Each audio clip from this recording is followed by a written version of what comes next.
Aleluias. Glória a Deus.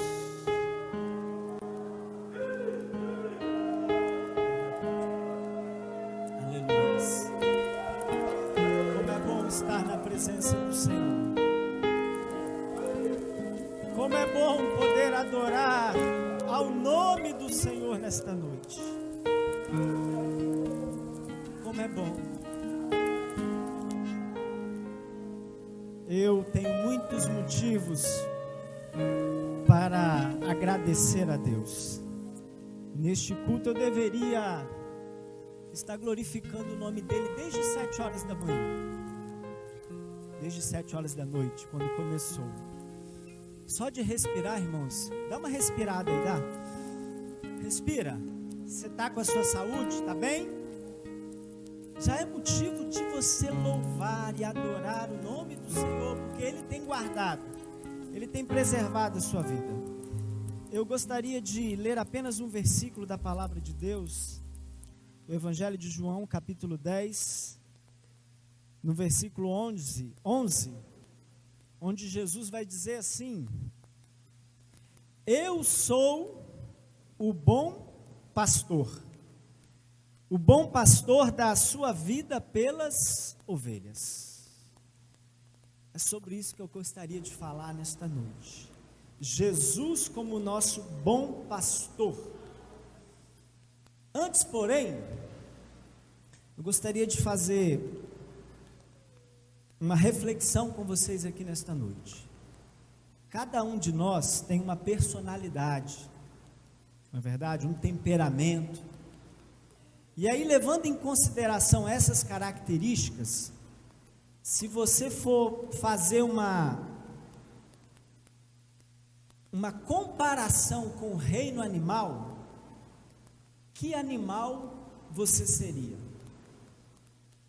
Que animal você seria no reino animal? Talvez alguém aqui vai falar: eu seria um leão. Por que leão? Porque eu sou forte, porque eu sou guerreiro, porque eu enfrento as adversidades. Talvez outra pessoa falaria: eu acho que eu seria um passarinho, porque eu gosto muito de liberdade, eu gosto de viajar, eu não sei ficar preso num lugar. Outro falaria talvez: eu sou um camaleão, porque eu me adapto de acordo com a circunstância. Eu não quero problema para mim, eu quero ficar livre de estresse. Então seria um camaleão. Talvez vocês teriam outras respostas, mas a Bíblia, ela faz uma outra comparação para mim e para você. Olha só, o que a Bíblia diz, a palavra do Senhor diz em Isaías, no capítulo 40, versículo 11. Olha o que diz, diz assim, falando do Senhor nosso Deus: como pastor, Ele cuida de seu rebanho, com o braço ajunta os cordeiros e os carrega no colo, conduz com cuidado as ovelhas que amamenta suas crias. Esse mesmo texto, em João, no capítulo 10, versículo 14 em diante, Jesus diz assim: eu sou o bom pastor e conheço as minhas ovelhas, e das minhas sou conhecido, assim como o Pai me conhece a mim, também eu conheço o Pai, e dou a minha vida pelas ovelhas. Ainda tenho outras ovelhas que não são deste aprisco, também me convém agregar estas, e elas ouvirão a minha voz, e haverá um rebanho e um pastor. E por último, 1 Pedro 2,25 diz assim: porque éreis como ovelhas desgarradas, mas agora tendes voltado ao pastor e bispo das vossas almas. Portanto, irmãos, baseado nesses versículos que nós lemos, qual animal devemos ser? Ovelhas. Não é verdade? Jesus é o nosso pastor e nós somos ovelhas do Senhor. Agora, que características uma ovelha tem para que eu venha a desejar ser como ela? Por que é importante para mim conhecer a ovelha, para eu pensar e entender por que Jesus é o meu pastor? E aí, vou fazer uma pesquisa sobre ovelhas.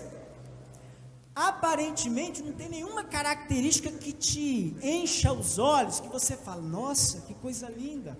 Veja bem, a ovelha, ela por si só, ovelhas, por si só ela é muito medrosa.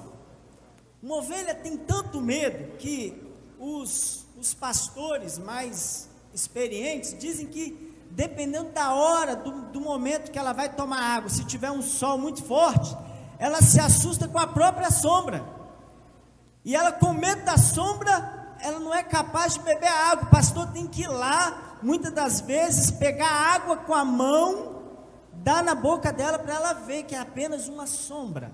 Uma ovelha tem muito medo mesmo. Outra característica desse animal, que ela é distraída. A ovelha, se ela não tiver a companhia do pastor, ela vai se perder.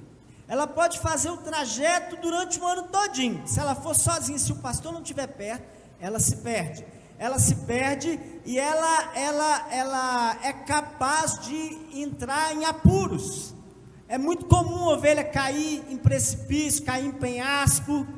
Por quê? Porque ela é assim distraída, um animal que precisa do pastor perto. Ok?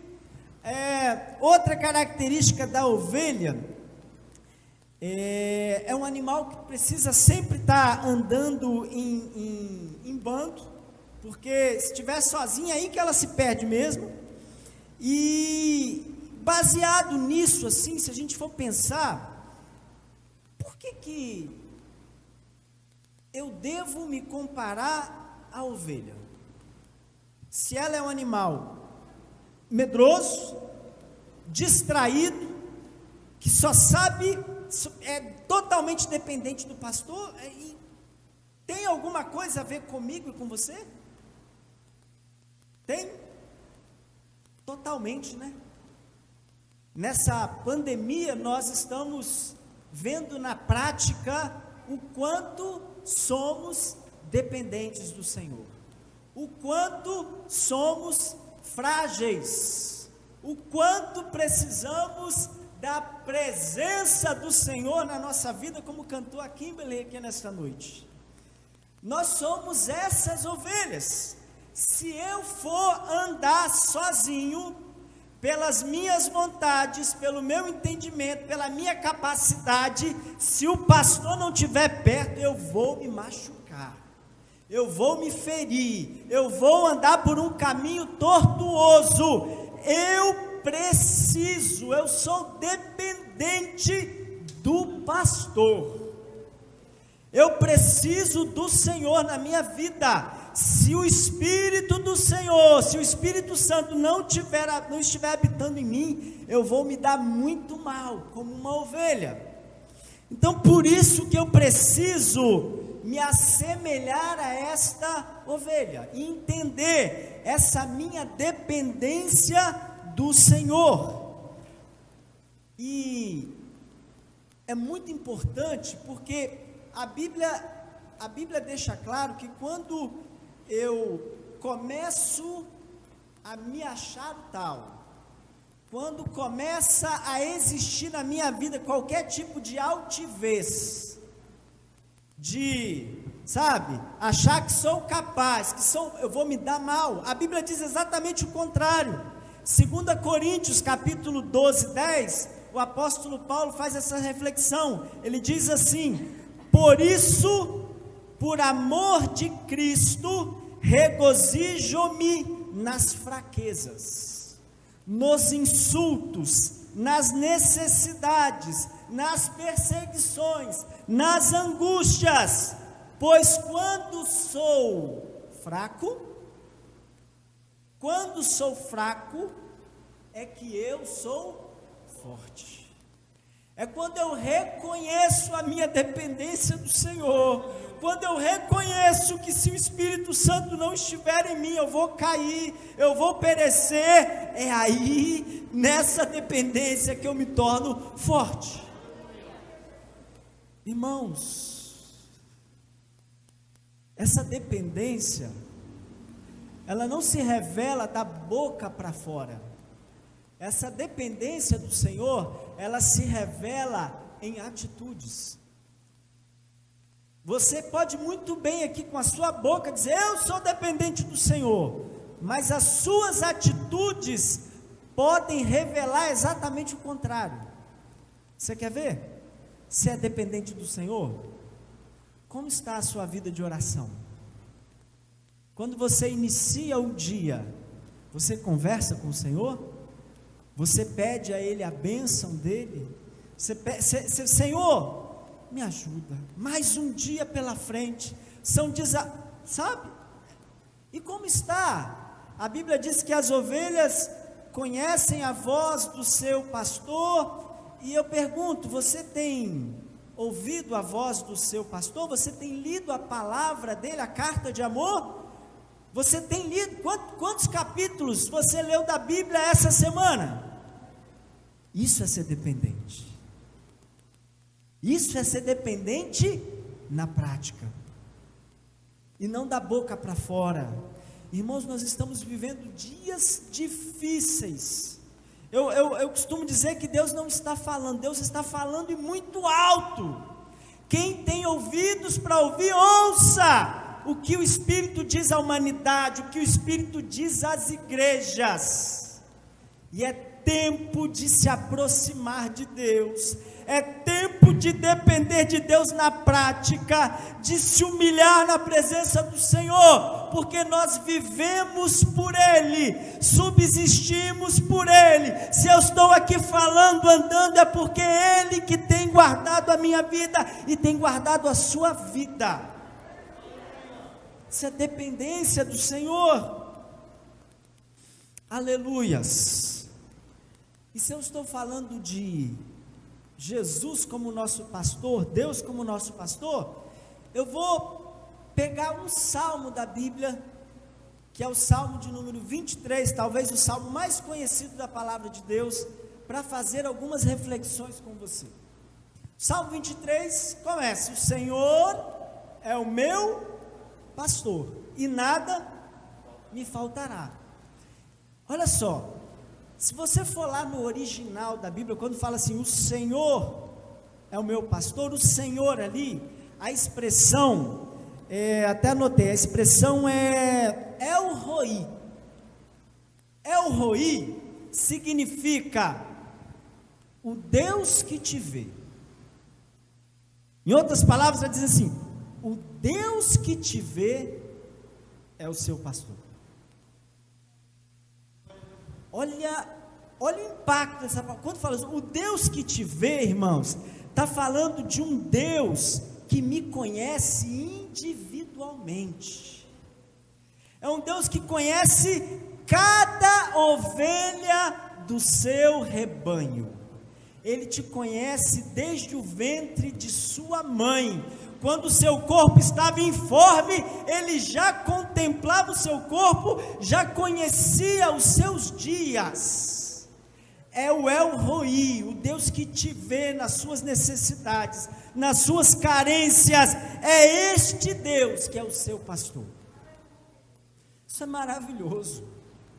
Saber que o Deus é o Roi, o Deus que me vê, que conhece a minha vida melhor do que eu mesmo, sabe das minhas reais necessidades, e Ele é o meu pastor.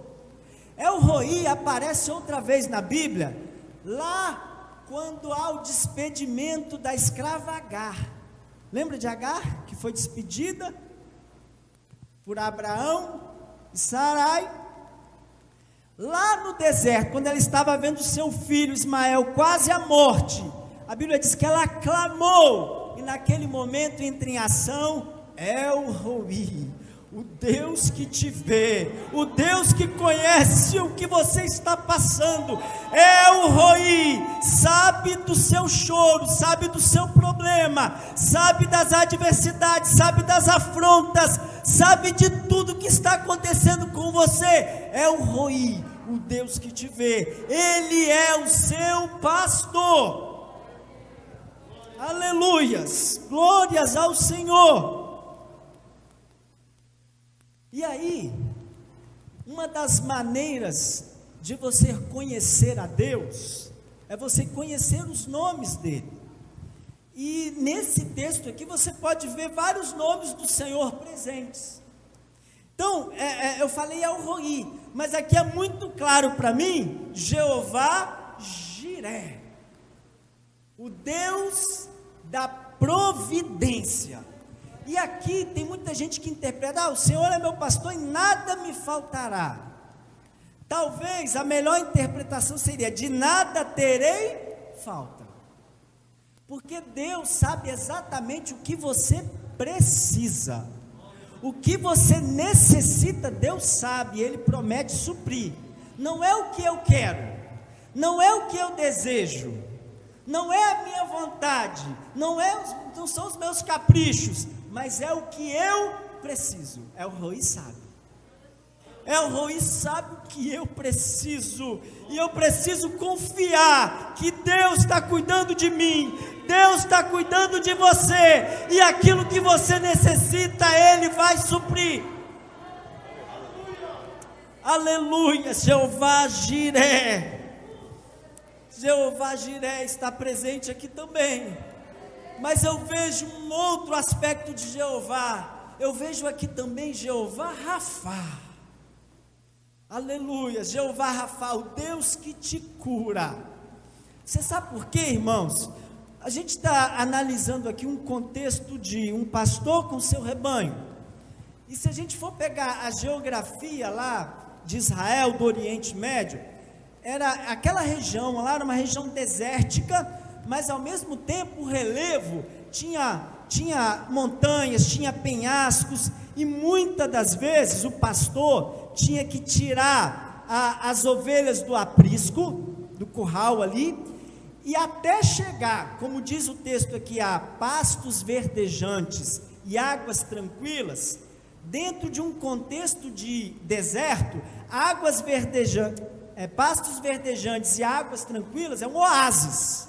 Só que do aprisco até o oásis tinha um caminho, tinha uma peregrinação, tinha um deserto para ser atravessado, tinha perigos, e aí o pastor tinha que estar perto. E aí nesse trajeto, queridos, muita coisa pode acontecer, e a Bíblia diz que nós somos aqui nesse mundo, nós somos peregrinos. Nós estamos no deserto, atravessando.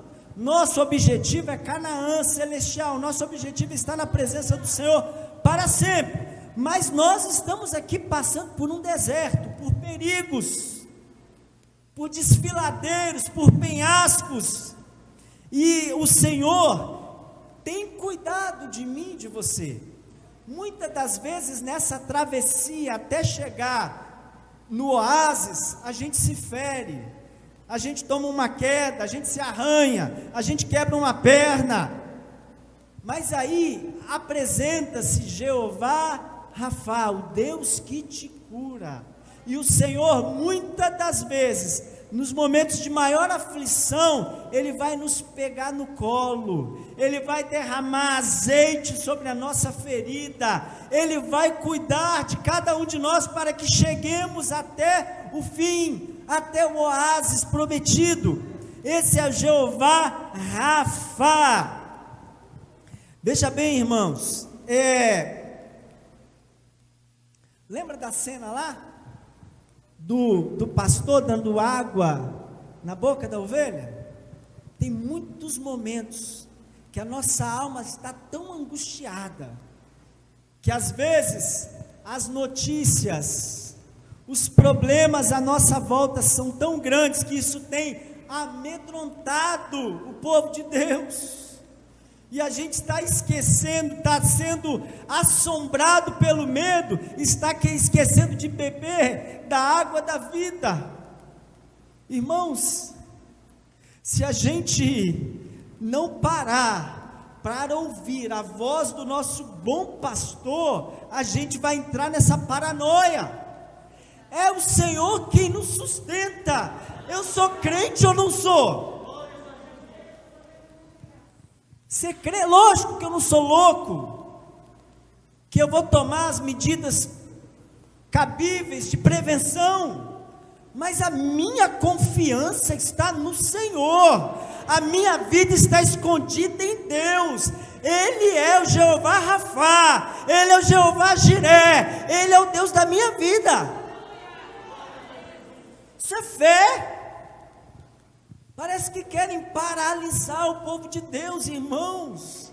Se eu manifestar a minha fé só no momento de fartura, de sorrisos, é na dificuldade, é na dor que a igreja se apresenta. Medo de morrer? É medo de morrer? Servo de Deus não tem que ter medo de morrer. Tem que ter medo de morrer sem Jesus. Tem que ter medo de perder a presença do Senhor. Porque morrer com Cristo é lucro, como diz o apóstolo Paulo. Aleluias, glória a Deus. Então aqui eu vejo muito claro Jeová Rafá, aquele que refrigera a nossa alma com a sua presença e com a sua palavra. Eu tenho certeza que muitos entraram aqui nesta noite com o coração angustiado, assombrados, atemorizados, mas a presença do Senhor nesta noite foi um refrigério para a sua alma, te encheu de alegria, renovou as suas forças. Esse é o nosso Deus. A palavra do Senhor é vida. Glórias ao Senhor por isso. Queridos, eu vejo outro nome aqui do Senhor de maneira clara. O outro nome é Jeová Tsidkenu. Jeová Tsidkenu significa Senhor, justiça nossa. E aqui a palavra do Senhor, ela vai dizer assim: guia-me pelas veredas da justiça. Guia-me pelas veredas da justiça. Irmãos, aqui quantas vezes Jeová Tsidkenu entrou com providência na minha vida e na sua, sabe por quê?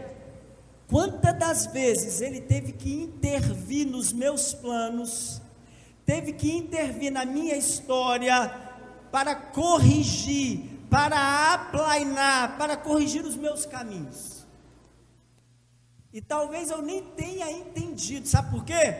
Porque o Senhor, Ele vê além. Os planos do Senhor são maiores do que os meus. Os caminhos do Senhor são mais altos do que os meus. E muitas das vezes o Senhor fechou portas da minha vida, porque Ele estava aplainando o meu caminho. Quantas pessoas, quantas amizades, talvez o Senhor afastou de mim, porque Ele estava aplainando os meus caminhos. Ele é aquele que endireita as nossas veredas. E eu preciso confiar no Senhor e agradecer por tudo quanto Ele tem feito e ainda Ele vai fazer na minha vida. Senhor, eu entrego os meus caminhos ao Senhor, eu confio na sua providência e no seu querer. Aleluias, aleluias, glórias ao Senhor. E eu também vejo aqui nesse texto a presença do Jeová Shammah. Jeová Shammah, como queiram, é o Deus sempre presente. Deus sempre presente. Na nossa vida há momentos que a gente vai desfrutar de bonança, que a gente vai estar num oásis espiritual, com pastos verdejantes, com águas tranquilas. Ali está Jeová Shammah, o Deus sempre presente. Mas há momentos também, como diz o Salmo 23, que você vai estar passando pelo vale da sombra e da morte. Ele ainda lá será Jeová Shammah. Só que há uma diferença. Quando você está na bonança, quando você está lá no oásis, Jeová Shammah fica só observando, fica ali acompanhando, fica observando, sempre de prontidão para te guardar, para te livrar, mas ele fica te observando.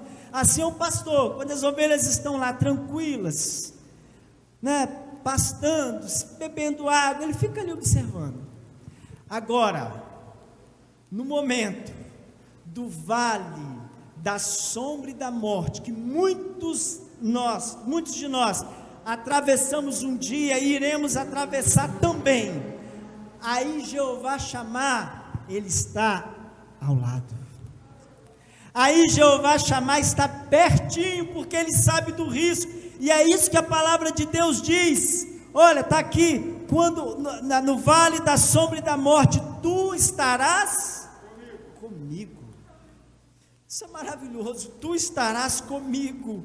E eu quero dizer para você, se você está passando pelo vale da sombra e da morte, se você está passando por uma angústia na sua vida, saiba que o Senhor está do seu lado, Ele não está distante, Ele está próximo, Ele não vai deixar você falecer, Ele não vai deixar você cair em despenhadeiros, Ele estará do seu lado.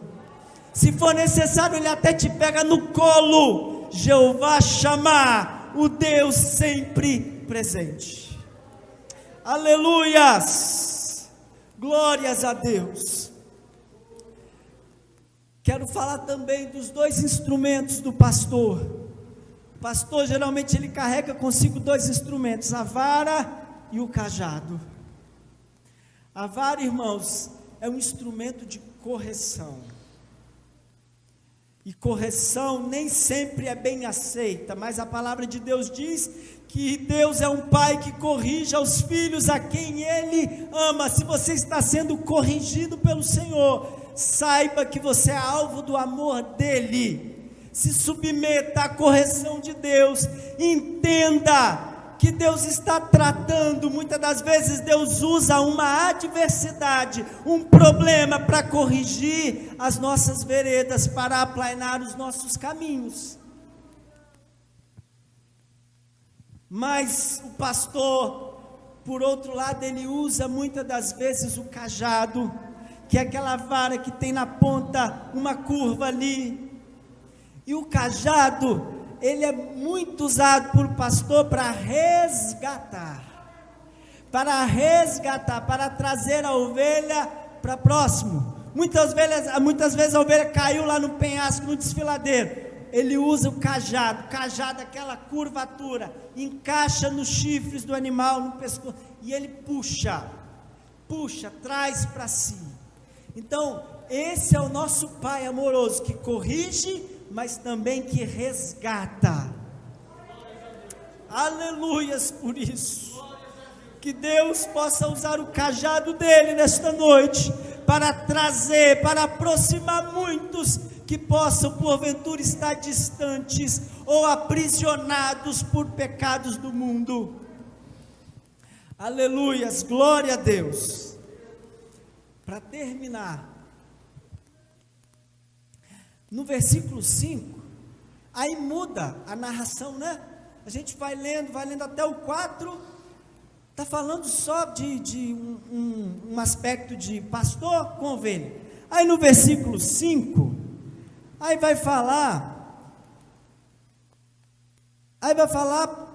de uma situação assim: preparas uma mesa para mim na presença dos meus inimigos, unges a minha cabeça com óleo, meu cálice transborda. O cenário mudou, não mudou? Aqui, sabe o que eu imagino? Um anfitrião, alguém, eu na minha casa preparei um banquete, preparei uma comida especial e convidei alguém para se alimentar desse banquete. É isso, é essa representação aqui. Então, sabe o que eu aprendo aqui? Eu aprendo que o Senhor, Ele me ama tanto, e Ele te ama tanto, que Ele preparou com as próprias mãos, Ele preparou um banquete de coisas que a Bíblia diz que o olho não viu, que não desceu o coração do homem, coisas especiais. Deus preparou um banquete, e Ele preparou para quem? Para mim e para você. Está aqui: preparas uma mesa perante mim na presença dos meus inimigos. E aí diz assim: unges a minha cabeça com óleo e o meu cálice transborda. Então, veja bem, na cultura judaica, quando o anfitrião queria demonstrar amor, queria demonstrar que aquele convidado tinha um carinho por aquela pessoa que ele ia receber na casa, o que ele fazia? Chegava o convidado, ungia a cabeça com óleo, lavava-se os pés. Então era todo um ritual que demonstrava apreço. E aí eu pergunto para mim e para você: o que eu fiz, o que você fez para receber esse amor todo do Senhor? Sabe, Ele me receber como convidado de honra, Ele preparar um banquete para mim, Ele ungir a minha cabeça com óleo, Ele derramar bebida no meu cálice. O que eu fiz para merecer isso? Nada, nada. Isso é graça, isso é favor divino, isso é um amor que é inexplicável, isso é um amor que nos constrange. Esse é o nosso Deus. A Bíblia diz que nós somos a menina dos olhos dele, a Bíblia diz que eu sou a coroa da criação dele, e eu não fiz nada para merecer esse amor. Que darei eu por este amor? Que farei eu? É nada, irmãos, é graça, é favor. E aí, para terminar, eu vou fazer uma comparação com aquele a quem eu devo a minha vida, com aquele que é digno de ser exaltado, adorado, reverenciado, glorificado nesta noite, que é Jesus. Porque Jesus, para que hoje eu tenha a minha cabeça ungida com óleo, para que meu cálice possa transbordar de alegria na presença dele, Jesus também foi ungido. Diz a palavra de Deus que na véspera da sua morte, ele foi até Betânia, na casa de Marta, Maria e Lázaro, e lá Maria também ungiu a Jesus, derramou o líquido precioso, um aroma precioso nos pés de Jesus, na cabeça. E ali quiseram repreender, um dos apóstolos, um dos discípulos queria repreender aquela atitude. Jesus falou: não impeças, porque era como se fosse, Jesus falava assim: olha, ela está fazendo isso como uma figuração do que vai acontecer daqui a alguns dias, que vocês também vão ter que preparar o meu corpo. Então Jesus foi ungido para a morte. Jesus foi ungido para a morte, preparado ali. Ele falou assim: ela vai ter que fazer isso de novo daqui a uns dias. E hoje, para que o meu cálice transborde, Jesus teve que tomar um cálice amargo, um cálice da ira do Senhor, que ele, na sua humanidade, ele disse: se possível, afasta de mim esse cálice, todavia não seja feita a minha vontade, mas a vontade do Pai.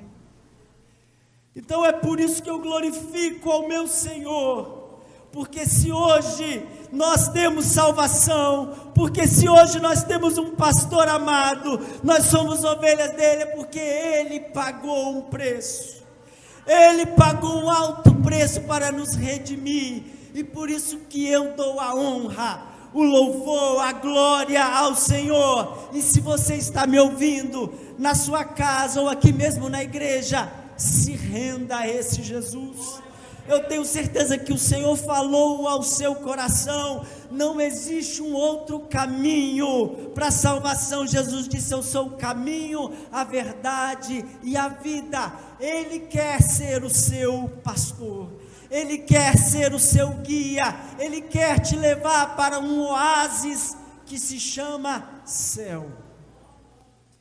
Que Deus abençoe a igreja, que Deus abençoe aqueles que estão em casa, que o Senhor seja e continue sendo o nosso bom pastor.